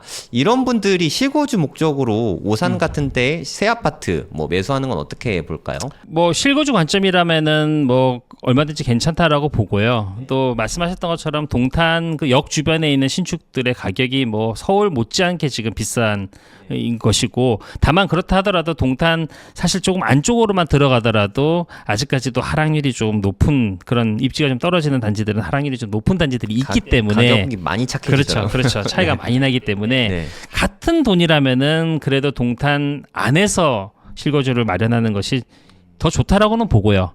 하지만 이제 거기도 좀 어렵다라고 하면은 이제 그 오산 뭐 이런 것까지도 생각할 수 있겠지만 제가 볼 때는 아직까지도 동탄 안에서 얼마든지 싼 데가 많다. 그렇죠. 네. 본인이 할 수 있는 어떤 물건지를 선택할 옵션들이 많다라는 것이죠.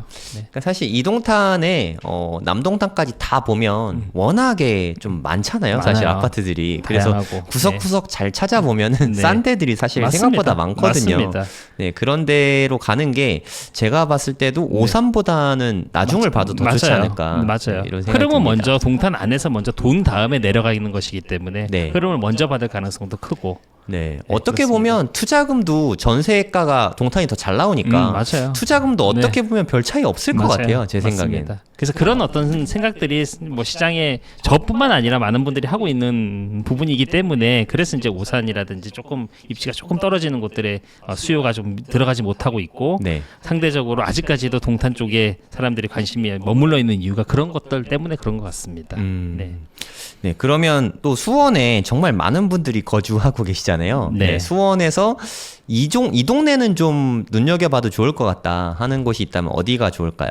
아까도 말씀하셨던 그 인동선이 지나가는 곳이 이제 영통역이거든요. 그래서 그 영통역을 사실 저는 좋게 보는데 거기에 이제 아파트들이 이제 투자금 한 1억 정도로 투자할 수 있는 곳들이 좀 많이 있고 25평 기준으로 했을 때 20평대 기준으로 했을 땐 그렇고요. 또 뭐 학원과 교통 또 이런 것들이 다 갖춰져 있는 곳이기 때문에 물론 아파트가 조금 오래됐다라는 것의 어떤 단점은 있지만 어쨌든 입지 자체는 또 좋기 때문에 또 지금 하락률 고점 대비 하락률도 한 30% 정도 있기 때문에 가격 메리트도 있고요. 입지도 좋고요. 또 투자금도 뭐 그렇게 크지 않으면서 수도권에 투자를 희망하시는 분들이 사실은 수원 쪽에 많이 좀 집중해서 보고 계시기 때문에 영통역 주변을 일단 1차적으로 보시는 것을 권해드리고 싶어요. 그럼 내가 아파트를 투자 목적으로 매수하려고 하는데 한 1억 정도 있다. 1억에서 한 1억 5천 정도 있다 하면 영통을 좀 중점적으로 보면 될까요? 네, 좋을 것 같습니다. 네, 평촌에도 그 정도로 투자할 수 있는 데들이 좀 있잖아요. 맞아요. 그러니까 평촌, 뭐 아까 말씀하셨던 수지, 그리고 영통, 뭐 이런데 뭐 동탄 뭐 이런 다 포함해서 네. 이 중에서 하나만 꼽아봐라 하면 어디가 좋으세요? 뭐 저는 개인 취향이니까 이거는. 네, 네. 그렇죠. 저는 아무래도 서울 접근성이 좋은 곳을 먼저 보는 게 중요하다라고 생각을 해요. 그래서 지금 우리가 여기 그 강남까지 빨리 연결될 수 있는 신분당선 라인에 있는 뭐 수지 좋다고 보고요. 또 평촌도 또 4호선 뭐 금방 또 서울로 이렇게 접근할 수 있기 때문에 평촌하고 수지 정도 우선적으로 먼저 보시는 것을 권해드리고 싶고요. 아무래도 수원은 서울까지 올라오기에는 조금 그래도 거리적인 부분이 있어요. 뭐 대부분의 수원에 거주하시는 분들이 또 주변에 있는 삼성전자에 근무하시는 분들이 또 많기 때문에 생활권이 다르다. 그렇죠. 네. 생활권이 좀 다르기 때문에 서울 생활권으로 묶일 수 있는 곳들을 먼저 좀 보시는 것이 좋다라고 봅니다. 서울 생활권으로 묶여야 나중에 수요도 더 많을 그렇습니다. 수 있으니까 그렇습니다. 그런 것이 미래를 생각해서 평촌이나 수지구청역 주변을 네. 보면 좋을 것 같다.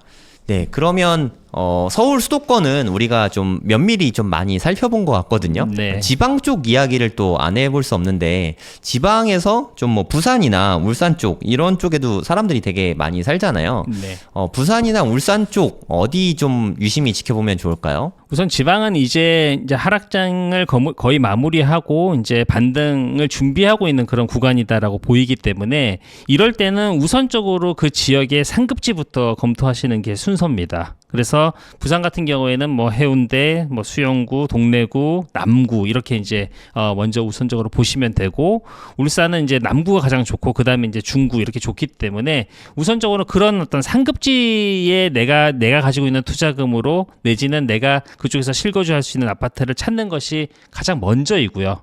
아직까지 그 광역시의 하급지들까지는 상승 온기가 가려면 시간이 좀 걸리기 때문에 미리 진입해서 기다릴 것은 아니고 아직 상급지들도 움직이지 못한 상태가 현재 상태가 그렇기 때문에 그런 것들 좀 중점적으로 보시면 좋을 것 같습니다. 그러니까 울산에서는 가장 입지가 좋은 남구 위주로 좀 보고 남구보다 입지가 떨어지는 곳은 리스크가 있으니까 좀 기다리는 게 맞는 맞아요. 것 같다. 네. 이렇게 보면 되겠네요. 맞아요. 그럼 남구에서도 뭐 무거동 이쪽 보면 될까요? 옥동 뭐 이런 쪽 보면 무거동 되나요? 쪽보다는 네. 무거동이 이제 울산 그 남구 학원 옥동 학원가를 기준으로 했을 때는 그 왼쪽에 있거든요. 네네. 왼쪽보다는 오른쪽이 좋을 것 같아요. 그러니까 신정동, 네. 야음동 이런 쪽들이 더 아마 그 상승을 더 먼저 시작하지 않을까라는 생각이 드는 것은 그쪽에 이제 신축들 아파트들이 네네. 그쪽에 많이 밀집되어 있고요. 최근에 이제 라엘레스라고 이제 최근에 대단지 분양을 해서 최근에 이제 완판을 한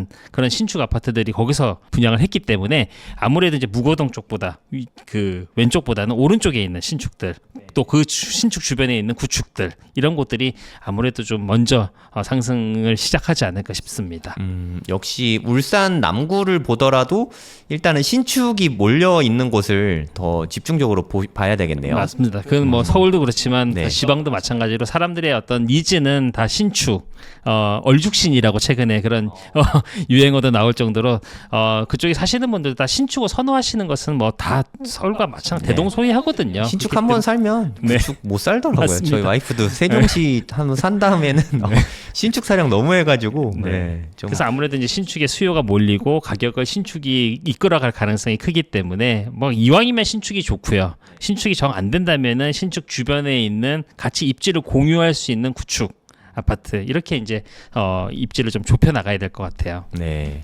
그럼 부산은 어디를 좀 중심으로 보면 좋을까요? 부산은 뭐 해운대구는 당연히 해운대구, 수영구, 동래구, 뭐 남구 다 좋은데요. 뭐 저는 개인적으로는 뭐 계속 저는 뭐 학군지를 중심으로 계속 보기 때문에 사실 최근에 제가 이제 좀 관심 있게 본 곳은 이제 동래구 쪽에 있는 학군지들 이렇게 봤고요. 또 거기에 이제 신축 최근에 이제 입주를 해서 그 동네 레미안 아이파크라고 하는 그런 대단지 아파트들도 지금 들어와 있기도 하고 레이 카운티라는 또 그런 단지도 그 인근에 있기 때문에 그런 신축 단지들이 대규모 신축 단지들이 이끌어가는 그러면서 또 학군지의 어떤 그런 요소도 가지고 있는 이런 동네들이 조금 제 관심 어떤 지역인데 그런 곳들도 지금 현재 신축들에서는 약간 매수자들이 진입을 했고 또 가격이 조금 이렇게 오르면서 매도자들이 호가를 올리고 매물을 걷어들이고 하는 어떤 그런 움직임들이 현재 보이고 있어요. 그래서 그것이 이제 뭐 동래구뿐만 아니라 남구 쪽 신축들도 마찬가지일 것이고 수영구도 뭐 더하고 해운대도 마찬가지일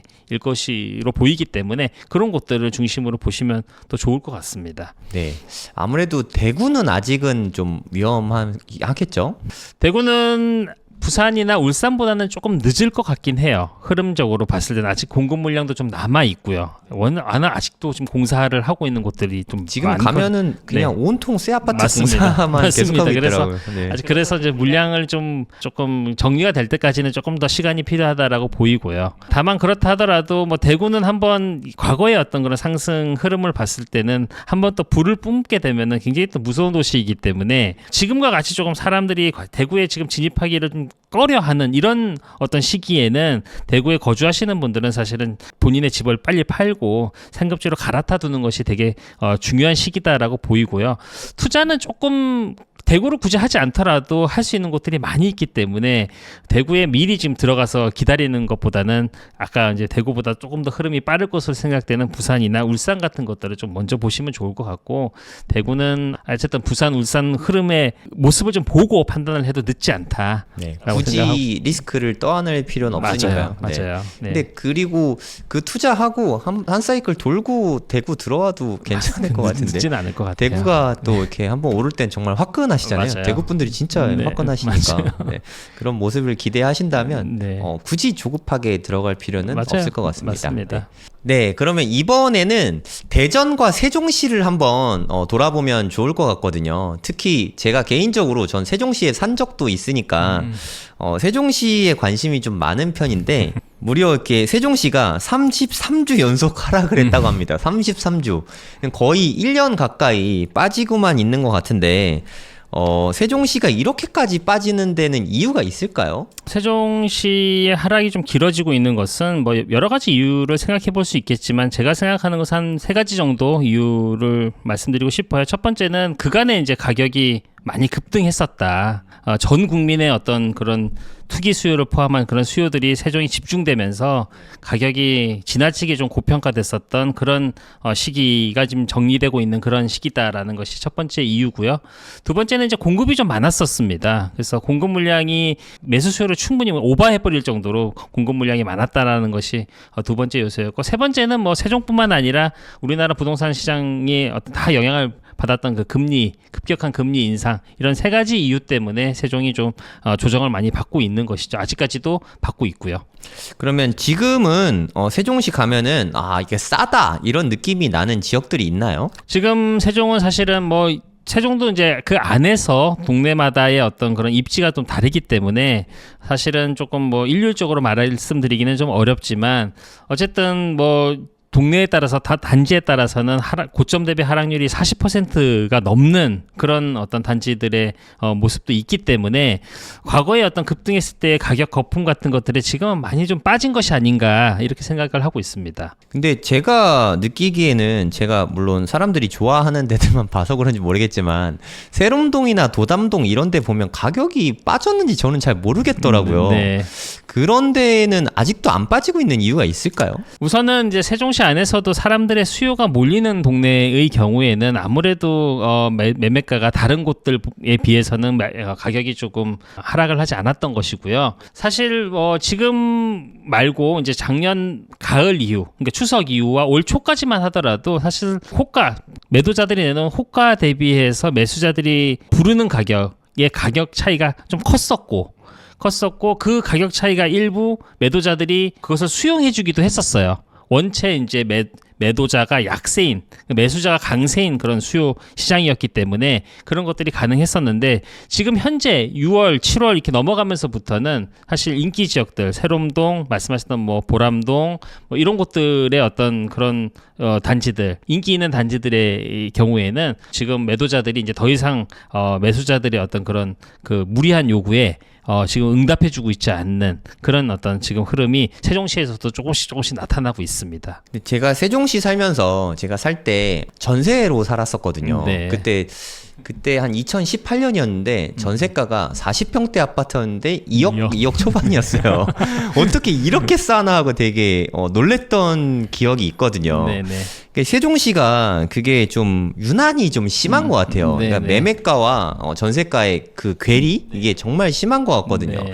보통은 전세가가 이렇게 낮으면 집값도 낮고 네네. 전세가가 높으면 집값도 비싼 게 보통인데 네. 세종시는 되게 특이하잖아요. 매매가는 여기 있는데 전세가는 네. 여기 있고 그 원인이 뭐라고 생각하시나요? 그때 전세 거주하셨을 때 집주인은 어디 사시는 분이셨나요? 대전 사셨어요. 네, 그렇죠. 네. 그러니까 뭐 그때는 이제 인접 지역이긴 했지만 대전이라는 곳의 어떤 그 집주인들의 어떤 그 지역 분포가 아까도 말씀드렸던 것처럼 전국에 사시는 분들이 다 세종의 전국적 투기판? 그렇죠. 투기판이었었기 때문에 네. 그만큼 이제 가수요가 많은 지역이라는 거예요. 세종시 자체가 대전하고는 좀 차이점이 있는 거죠. 대전은 아무래도 실거주의 바탕을 주고 있는 그런 광역시인 것이고 세종은 그거하고는 좀 다르게 가수요가 좀 많이 몰린 그런 지역이다 보니까 아무래도 전세가가 이제 낮을 수밖에 없는 그런 어떤 영향이 거기에 있는 것이죠. 그러면 이게 지금은 솔직히 약간 불균형 상태라고 저는 느껴지거든요. 그럼 둘 중에 하나겠죠. 전세가가 올라가던가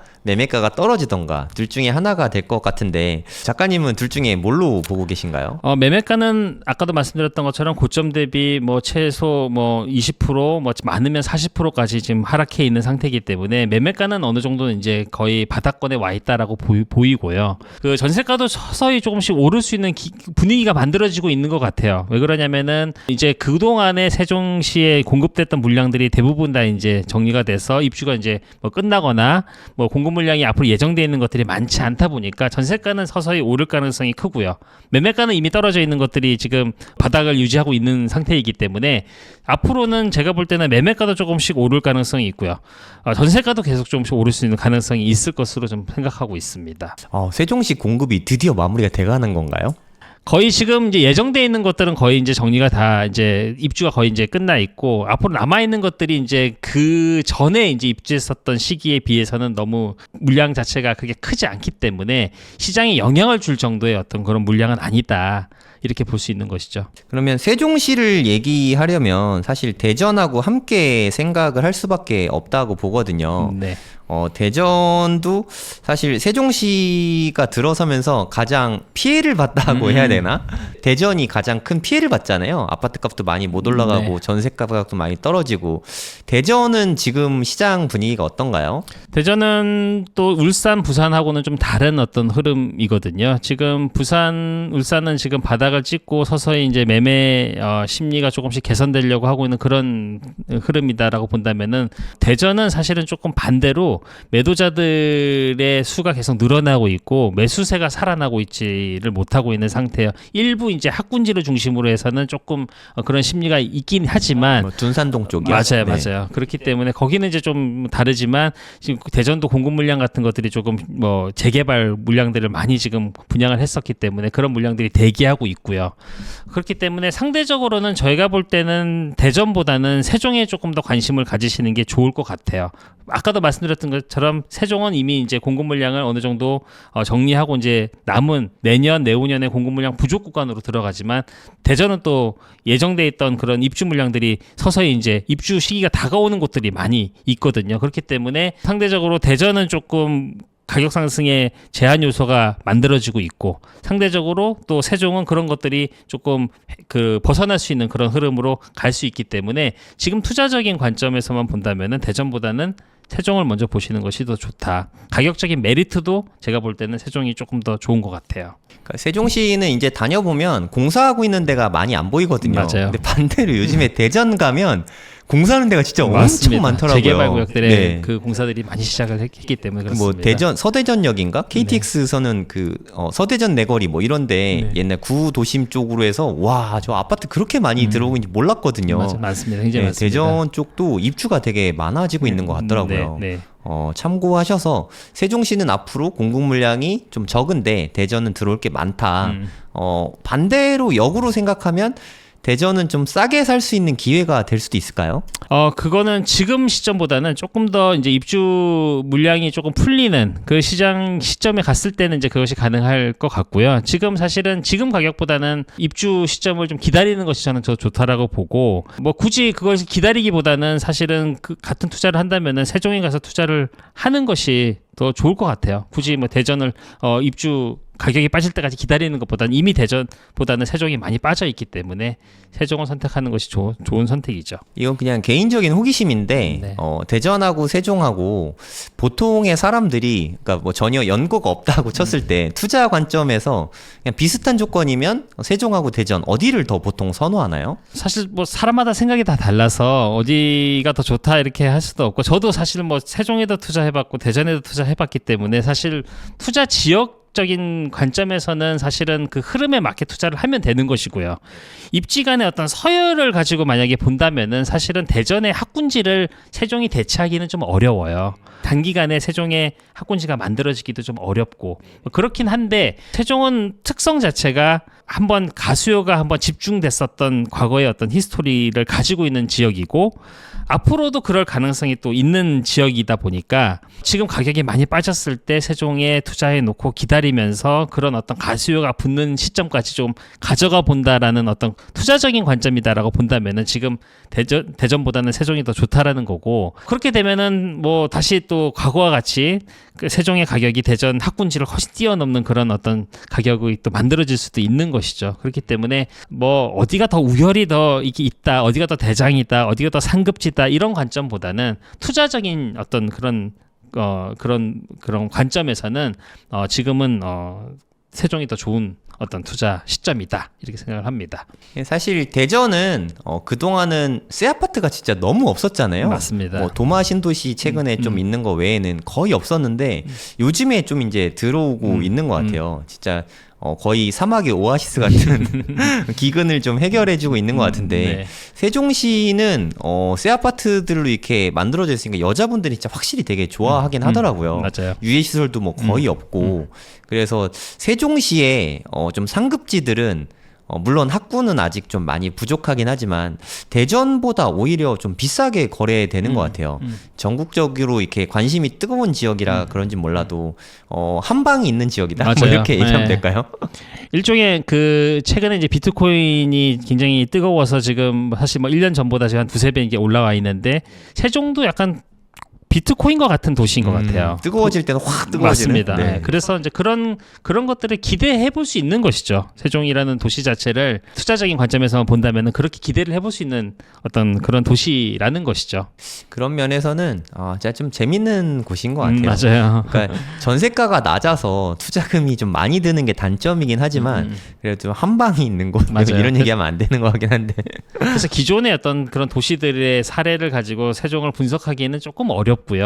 그렇게 그 과거의 어떤 상승 흐름 패턴도 사실은 일반적인 어떤 도시의 어떤 그런 흐름과는 좀 달리 가져갔던 그런 도시였기 때문에 사실은 뭐 좀 분석이 좀 어려운 건 사실이에요. 근데 우리가 이제 어떤 도시의 어떤 그런 투자 여부를 검토할 때는 결국에는 과거의 어떤 흐름을 보여왔는지 또 과거에 어떤 움직임이 있었던 도시였는지 이런 것들이 결국에는 그것이 기준이 줄 수밖에 없기 때문에 그래서 이제 과거 이야기를 해볼 수밖에 없는 것이고 과거의 어떤 그런 어떤 패턴이 앞으로 반복될 수 있을 가능성은 저는 충분히 있다라고 보여요. 그리고 세종이라는 도시 자체가 계속 지금도 성장해 가고 있는 그런 도시이기 때문에 기대를 해볼 만합니다. 네. 그러니까 투자 관점에서는 지금 현재만 놓고 보면 대전보다는 세종이 좀 여러모로 나을 것 같다. 그렇습니다. 이렇게 보면 되겠네요. 그렇습니다. 그러면 세종시에 대해서 잘 모르시는 분들이 많을 테니까 이거는 뭐 그래도 아파트 시세가 더 비싼 동네는 분명히 있잖아요. 세종시 네. 내에서 네. 어느 곳들이 좀 시세가 좀 나가는 좀 사람들이 선호하는 곳인지 먼저 좀 알려주시면 좋을 것 같습니다. 세종시에서는 세롬동하고 나성동, 그런 보람동 이런 곳들이 이제 좀 시세가 높은 곳들이고요. 또 이런 곳들이 이제 상업 시설이라든지 또 학원 그런 것들이 좀 구성되어 있는, 갖춰져 있는, 또 금강뷰가 나오는 뭐 이렇게 조망이 좋은 이런 곳들이거든요. 그래서 각각의 특성이 좀 있긴 하지만 어쨌든 이런 곳들, 나성동, 세롬동, 뭐 보람동 이런 곳들이 시세를 세종에서는 리딩해 가고 있는 동네라고 보시면 될 것 같고요. 상대적으로 이제 뭐 종촌동이라든지 고운동이라든지 또 이런 곳들은 좀 약간 입지가 좀 떨어지면서 가격도 좀 저렴하고, 상대적으로 이제 그러다 보니까 투자금 자체가 좀 적게 들어가는 곳들이 이제 조금 하급지 쪽에는 약간 투자금이 적게 들어가는 그런 곳들이 되는 것이고, 상급지는 상대적으로 투자금이 좀 아직까지도 좀 많이 들어가는 그런 곳들이죠. 아까 우리가 얘기했듯이 전세가는 전반적으로 비슷하거든요. 맞아요. 사실 근데 매매가 네. 차이가 좀 많이 나서 그렇습니다. 투자금 차이가 좀 크니까 관심 있는 분들은 한번 잘 살펴보시면 될 것 같고 네. 근데 세종시 가서 투자용으로 아파트를 보다 보면 이 돈이면 하는 생각이 사실 맞아요. 많이 들 것 같거든요. 맞아요. 그래서 결국엔 돌고 돌아 경기도나 서울로 다시 오는 케이스도 되게 많고 우리가 지난 시간에 이야기했던 뭐 수지나 평촌이나 뭐 그런 곳들이 여러모로 좀 이득이 있을 것 같아요. 또 내가 가깝기도 하고 가까운 게 또 사실 되게 메리트 아니겠습니까? 맞아요. 투자용이라고 해서 세종시의 아파트를 사면 계약하거나 뭐 할 때마다 한 번씩 가야 되잖아요. 이게 사실 쉽지 않더라고요. 맞아요. 네, 이게 원정 투자는 쉽지 않다는 거 좀 알고 유념하고 투자하시면 좋을 것 같습니다. 네. 그리고 행정수도 이전, 일단 국회는 이전하는 걸로 예전에 이야기가 오갔던 것 같은데 대통령 직무실이었나? 뭐 네. 이런 것도 이야기가 나오고 있었는데 요즘엔 뭐 어떻게 진행되고 있나요? 지금은 뭐 전혀 뭐 진행되고 있는 것은 없고요. 부지 자체는 이제 뭐 마련이 되어 있는데, 지금 뭐 정치권에서는 지금 세종의 어떤 그런 행정수도 이전 관련한 이런 논의 자체가 이루어지고 있지가 전혀 못하기 때문에 사실은 뭐 진행되고 있는 것은 거의 없다 이렇게 보시면 될 것 같고요. 하지만 뭐 올해 선거가 있었고요. 총선이 있었고 2년 뒤엔 또 지방선거가 있지 않습니까? 26년에 지방선거 있는데, 지방선거 되면 또 다시 그런 지역 개발 관련 공약들 이런 것들이 다시 또 쏟아질 것으로 또 생각이 되고요. 그것이 이제 내년 말서부터는 또 어느 정도 좀 이야기가 좀 나올 수 있을 것 같아요. 26년 선거이다 보니까. 그렇기 때문에 뭐 그때쯤 가면 또 다시 좀 구체적으로 이야기가 나오면서 또 논의가 되지 않을까 이런 생각을 하고 있습니다. 그러니까 좀 잊혀졌네요. 잊혀졌습니다. 현재는 잊혀졌습니다. 행정수도 이야기가 네. 예전에 행정수도 때문에 그렇게 뜨거워졌다가 지금 33주째 씻고 있는데 다시 또 행정수도 공약이 대통령 선거할 때쯤이면 좀 이야기가 나올 수 있을까요? 뭐 그럴 수도 있고요. 근데 이제 뭐 그런 어떤 호재, 뭐 수도 이전, 뭐 이런 것들에 대한 부분도 물론 뭐 당연히 이제 그것도 중요하고요. 다만 이제 전체적인 어떤 시장 흐름에서 봤을 때는 세종 역시 하락장의 어떤 마무리를 끝내고 이제 다시 이제 반등을 준비하고 있는 그런 구간쯤에 와 있다라는 것이 사실은 더 중요한 것이고요.